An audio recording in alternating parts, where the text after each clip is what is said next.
किन्नर की कहानी के पिछले एपिसोड में हमने देखा कि एक सरकारी अफसर ने जया के ढाबे पे खाना खाके उसे एक अच्छी शुरुआत कराई। उसके बाद जया के ढाबे की चर्चा पूरे शहर में फैल गई और उसके ढाबे पे लोगों की भीड़ बढ़ गई। यह देख आसपास के ढाबे वाले उससे जलने लगे और एक दिन सबने मिलके उसके ढाबे को जलाने की योजना बनाई। उसके बाद एक रात सबने मिलके उसके ढाबे को जला दिया। जले हुए ढाबे के पास जया पहुंचती है और उसके ढाबे को जला देख वहीं बेहोश हो जाती है। अब आगे।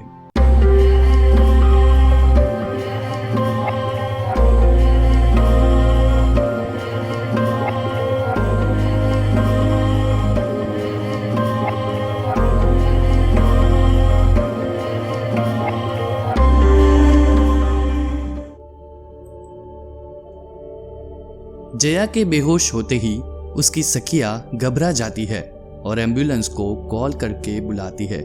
मौके पे एम्बुलेंस पहुंचती है और जया को अस्पताल में ले जाया जाता है।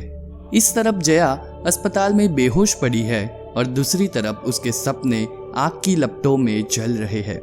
जया की सखिया भी तनाव में थी।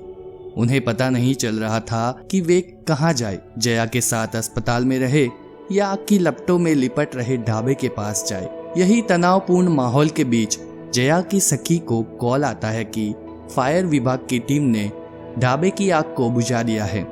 जया की सखिया थोड़ी राहत महसूस करती है। तनाव और थकान की वजह से जया की सखियों की वहीं बैठे बैठे आंख लग जाती है। सुबह हो गई थी।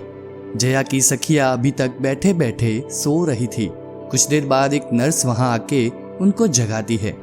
उठिए, जया को होश आ गया है, वो आप सबको बुला रही है। जया के बारे में सुनते ही सारी सखियां खुशी के मारे जल्दी से जया के कमरे में पहुंचती है। जया की आंखें खुली देख वे राहत महसूस करती है। जया उसकी सखियों के आते ही ढाबे का हाल पूछना चाहती थी, पर जया की सखी ने उसे चुप रहने को कहा। वो उसे कहती है कि दिया आप अभी आराम करो, बाकी सब बात बाद में। जया खामोश हो जाती है। कुछ देर बाद पुलिस वहां आती है। वो जया का स्टेटमेंट लेना चाहती थी। जया की सखियों ने तो साफ साफ मना कर दिया, पर जया ने उनको रोका और वो स्टेटमेंट देगी ऐसा कहा। उसके बाद पुलिस अपना काम शुरू करती है। एक के बाद एक सवाल पूछती है और जया उसका जवाब देती है। आखिर में पुलिस ने जया को सांत्वना दी कि वो इसकी तहकीकात करेगी और जिन लोगों ने ये सब किया है उसे कड़ी से कड़ी सजा मिलेगी। कुछ देर बाद पुलिस वहां से चली जाती है और जया की दुकान का मालिक करोड़ीमल वहां आता है। वो जया को देखते ही कहता है, जया बहन आप कैसी है? हमारा तो सब कुछ बर्बाद हो गया। जया ने कहा, करोड़ीमल जी, मुझे मालूम है कि यह सब किसने किया है, बस पुलिस को उसके सबूत मिल जाए। और हाँ, आप चिंता मत कीजिए, मेरी वजह से जो नुकसान आपको हुआ है वो मैं धीरे धीरे करके चुकता कर दूंगी। उसकी कोई जरूरत नहीं, करोड़ीमल ने कहा। उसके बाद कुछ देर तक दोनों की बात चलती रही और फिर करोड़ीमल वहां से चले गए। जया अब सबको मिलते मिलते थक गई थी। बातों बातों में उसकी आंख लग गई और वो सो गई।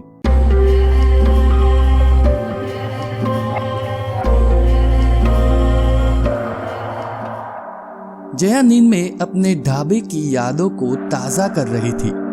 जया ने कैसे संघर्ष करके ढाबा खोला, कैसे वो अपने ढाबे पे पूरा दिन गुजारती थी। वाकई में वो दिन बड़े अच्छे थे। यही खुशी के बीच जया कोई सुनसान जंगल में पहुंच जाती है। वहां पहुंचते ही अचानक से याद आता है कि वो यहाँ रास्ता भूल गई है। वो यहाँ क्यों आई, कैसे आई, उसे नहीं मालूम। उसे पता चल गया कि वो रास्ता भूल गई है। वो वहीं बैठ जाती है। कुछ देर बाद वहीं बैठे बैठे उसके कान में धीरे धीरे कुछ आवाज सुनाई देती है।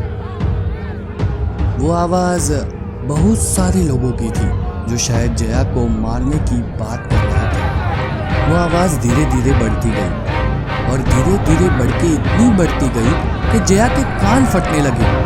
जया अपने हाथ कान पे रख के उसको जोर से दबाती है और जोर से चिल्लाती है।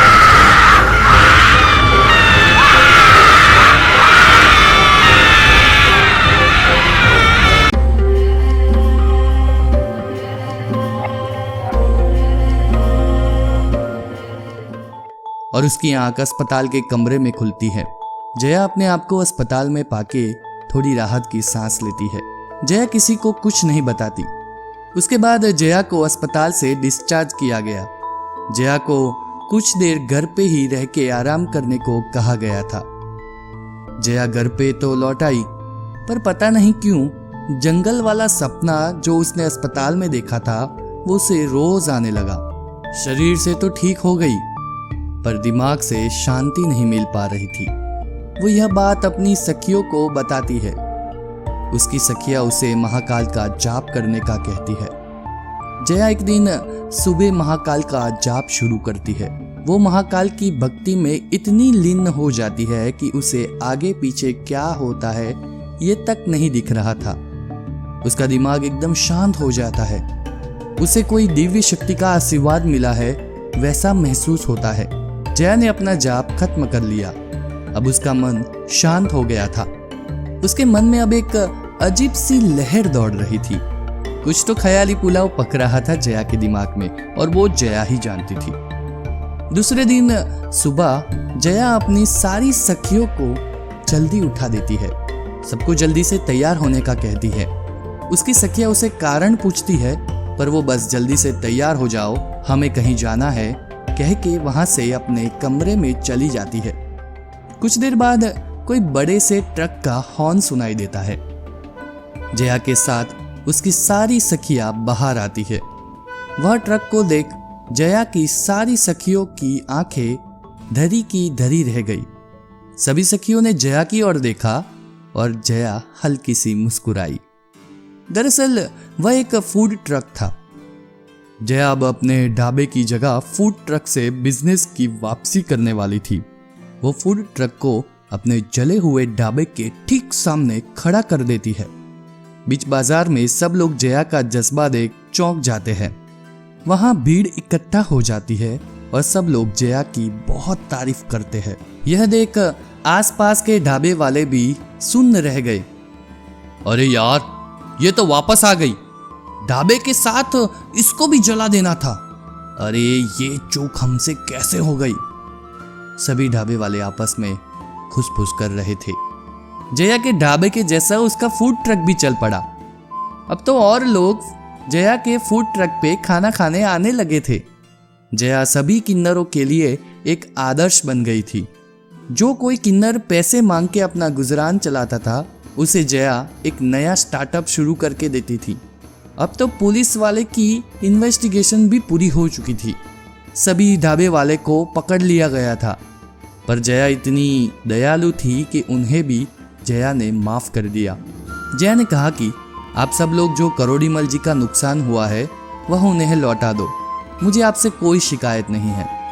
सभी ढाबे वाले जया से माफी मांग के वहां से अपने अपने रास्ते चले जाते हैं। सब ढाबे वाले वापस तो लौट गए, पर उनके ढाबे अब नहीं चल पाए। जया ने उनको भी मदद देने को कहा, पर उन्होंने जया से मदद नहीं ली। ऐसे ही 6 महीने बीत गए। सभी ढाबे वाले के ढाबे अब पूरी तरह से बंद हो चुके थे। उन्हें अब कोई नहीं पूछता था। मार्केट में तो इज्जत नहीं रही, पर समाज में भी उनकी इज्जत नहीं थी। वो लोग अंदर ही अंदर जल रहे थे। पूरी तरह से बर्बाद हो चुके सारे ढाबे वाले फिर से इकट्ठा हुए। इस बार तो वो नहीं या हम नहीं, एक ढाबे वाले ने कहा। उसके बाद सभी ढाबे वाले ने मशाल जलाई और जया के घर को आग लगाने उसके घर के पास पहुंचे। वहां वो पहुंचे ही थे कि राह चलते व्यक्ति ने उन्हें देख लिया और चिल्लाने लगा,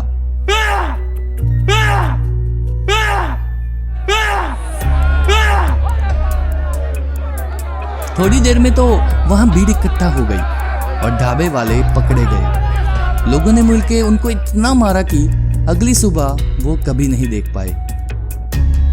वो कहते हैं ना कि जैसी करनी वैसी भरनी, जैसे कर्म करोगे वैसा पाओगे। ढाबे वाले को तो उनकी सजा मिल गई, पर जया का क्या हुआ? आपको बता दे कि जया आज बहुत बड़ी मोटिवेशनल स्पीकर है, एंटरप्रेन्योर है और अनाथ आश्रम के बच्चों की माँ भी बन गई है। यह घटना को 4 साल पूरे हो गए। आज भी जया अपने घर वालों से मिलना चाहती है, पर उसे कोई नहीं मिलता, ना ही उसे कोई बुलाता है। सब जानते हैं जया कहाँ है, क्या कर रही है, पर उसे कोई याद भी नहीं करता। अपनों ने तो साथ ना दिया, पर गैरों ने रिश्ते निभाए। जया अपनी बाकी की जिंदगी अब समाज सेवा में ही गुजारना चाहती है।